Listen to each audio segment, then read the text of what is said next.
But talk about how you put it together at the end of that race. The decision to not push Bubba to go to the bottom, and how that all opened up for you. Yeah, it was honestly crazy how much, my mindset, I guess, was changing literally by the second, throughout that green white checkered. Originally I started sixth. It was Bubba in front of me, and he was pushing Larson. Then I think it was William and Hosevar, and I think Bell inside of me. And my whole mindset was just, how can I push Bubba to push Larson to the win? Because for me, playoff wise, that was going to be best case scenario. If a playoff guy won, I wanted Denny or Larson to win.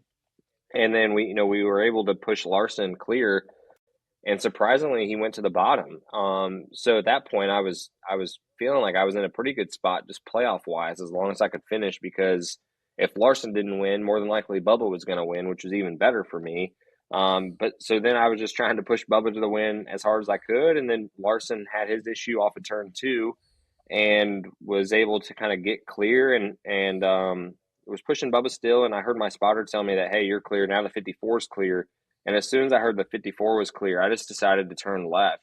And it really honestly wasn't even to win the race at that time. It was more just to hedge my bet of, now I'm at least going to be leading the bottom lane, and William will not be leading the bottom lane. It's going to be at least a Toyota car, or myself or Bubba, that more than likely is going to win the race. And then Ty just did an incredible job of pushing me and staying connected, and was able to clear Bubba kind of right as we entered the tri-oval. And at that point, I felt like as long as nothing crazy happened, I was going to win the race. But yeah, my full intention, truthfully, when I made the move into three, was kind of just to hedge my bet against William leading the bottom lane, because I did not want him to win the race. And then when Ty went with me, instantly I felt like I was going to be in a pretty good position to potentially even win. I have had an opportunity to do a little bit of drafting at Daytona in the next gen, in way back when the next gen was just coming out.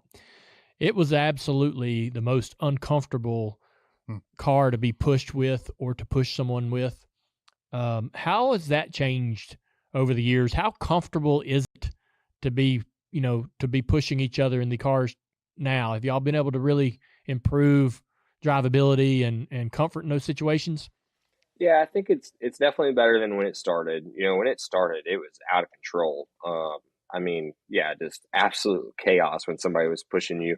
It's still like that to a certain extent, but it is better. And even sometimes I feel like it's better just to absolutely blast the guy in front of you, or the guy behind you, just have them hammer you instead of, kind of gradually getting there. And that was something that, when Busher actually wrecked, for whatever reason, when I was pushing Bubba, he was just all over the place. And I talked to him yesterday about it, and he even kind of said the same thing. Like, I was better off if you had like a 10-mile-an-hour difference in speed. Just hit me as hard as you can instead of trying to like ease